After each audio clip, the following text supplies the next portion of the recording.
Designing Effective Compensation System 1. We all know compensation management is one of the most important functions in any organization, and compensation has been an extremely important issue for both employer and employee. In this lesson, we will explain compensation plan and business strategy, discuss the process of devising a remuneration plan, explain tradition basis for pay, and discuss incentive pay. After going through this presentation, you should be able to explain the factor affecting companies' competitive strategies, discuss compensation plan and business strategy, describe the devising remuneration plan, discuss incentive pay and person-focused pay.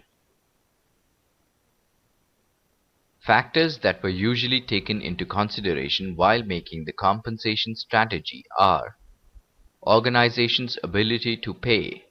In the long run, the ability to pay more if they wish to attract and keep workers. The ability to pay is very important.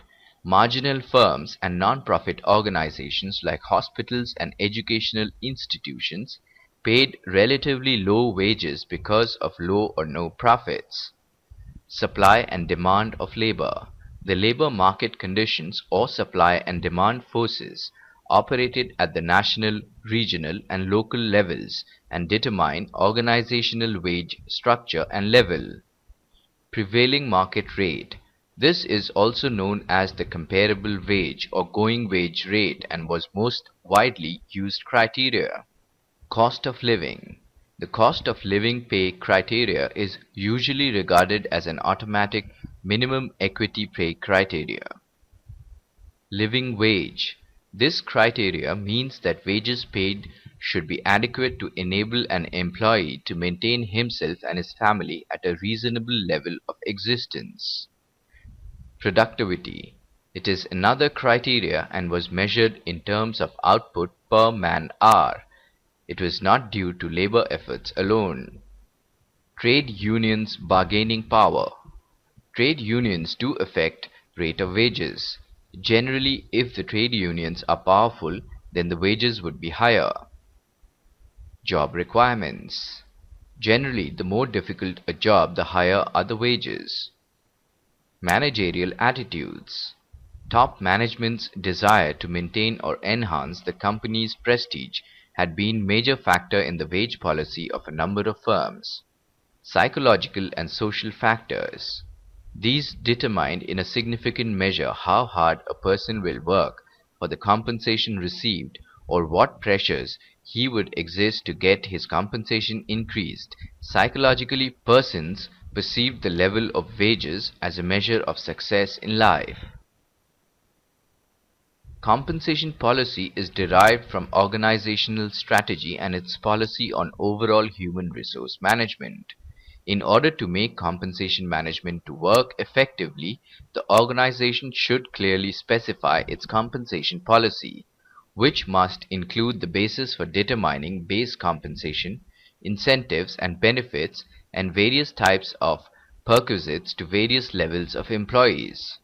Compensation plan is always formulated in the light of various factors, both external and internal, which affect the operation of human resource management system.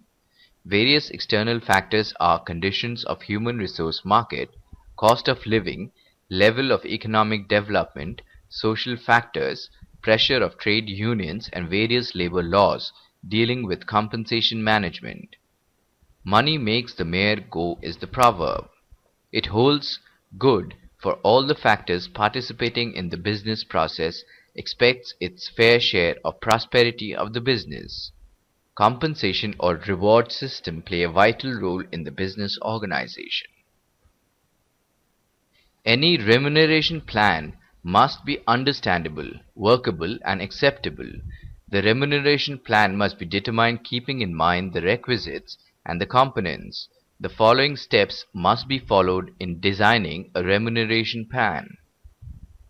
Job analysis involves collecting and evaluating relevant information about jobs. Any data collected should clarify the nature of the work being performed, principal or essential task, duties and responsibilities, the level of the work being performed, the extent and types of knowledge, skill, mental and physical effort and requirements, and responsibility required for the work being performed. Job documentation. Job documentation is used for evaluating job content, provide objective criteria for making pay comparisons, ensure that jobs are classified according to content as opposed to individual personalities, effectively communicate the job duties to both supervisors and employees, and help the organization defend itself against charges of discrimination. Who to write job descriptions? That will depend on the resources available to the organization, but line management should always review them. Development of a job worth hierarchy. A job worth hierarchy is the result of job evaluation, the overall process of comparing jobs. Job hierarchy being established, the next step is to establish pay differentials. Before fixing wage and salary differentials, prevailing wage and salary rates in the labor market need to be ascertained. Hence, pay surveys are relevant. In pricing jobs, the job evaluation which determines the worth of the job is matched with the labor market worth. Merit progression refers to the practice of rewarding a person according to one's contribution. Merit progression is usually based on annual performance appraisal.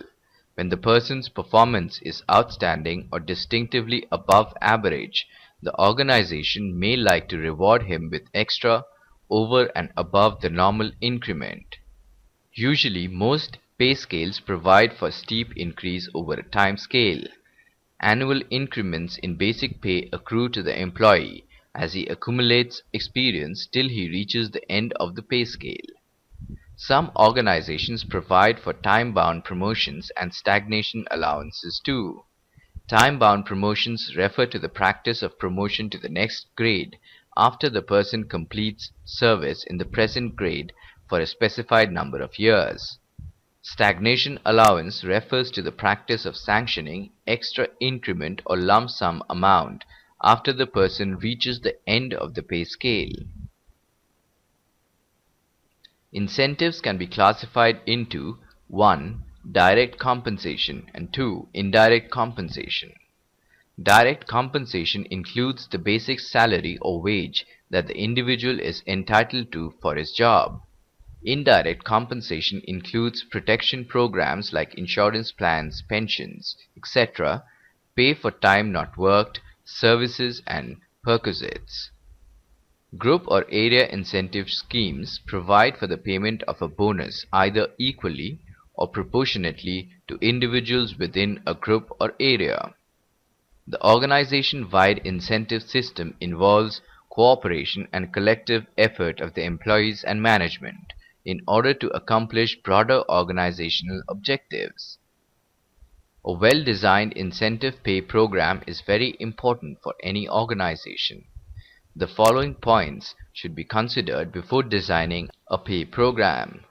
The cooperation of workers in the implementation of an incentive scheme is essential. The scheme must be based on scientific work measurement. The standards set must be realistic and must motivate workers to put in better performance. Indirect workers should also be covered by the incentive schemes. There is a greater need for planning. There should be management commitment to the cost and time necessary to administer incentive schemes properly, and these must be carefully assessed before embarking on an incentive program. Pay for person takes into account a person's capabilities and experience in setting a pay level that is both equitable and competitive. It also considers the market demand of a person's unique skills and experience. Pay for person plan is the most commonly associated with competency-based pay. It also incorporates a market-based pay approach. Organizations should be looking for a process that assesses position and people against the same competency criteria within the framework of the organization's philosophy, image, value, and identity. The logic being that an organization should pay for only those competencies required to fulfill a position's responsibility. Now let us check if we have understood the various concepts discussed in this lesson clearly. Compensation policy is derived from organizational strategy. Right or wrong? Right. Job hierarchy is concerned with the evaluation of the job in terms of its requirement of skill, responsibilities, effort, and other factors in performing the job. Right or wrong? Wrong.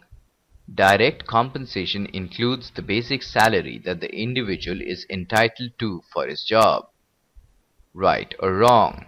Right. Before we end, let us briefly revise what we have studied so far. Compensation policy is derived from organizational strategy and its policy on overall human resource management. Compensation plan is always formulated in the light of various factors, both external and internal, which affect the operation of human resource management system. Compensation or reward system play a vital role in the business organization. Any remuneration plan must be understandable, workable, and acceptable. The remuneration plan must be determined keeping in mind the requisites and the components. Merit progression refers to the practice of rewarding a person according to one's contribution. Merit progression is usually based on annual performance appraisal. Time-bound promotions refer to the practice of promotion to the next grade after the person completes service in the present grade for a specified number of years. Direct compensation includes the basic salary or wage that the individual is entitled to for his job. Indirect compensation includes protection programs, insurance plans, pensions, etc., pay for time not worked, services, and perquisites. The logic being that an organization should pay for only those competencies required to fulfill a position's responsibility.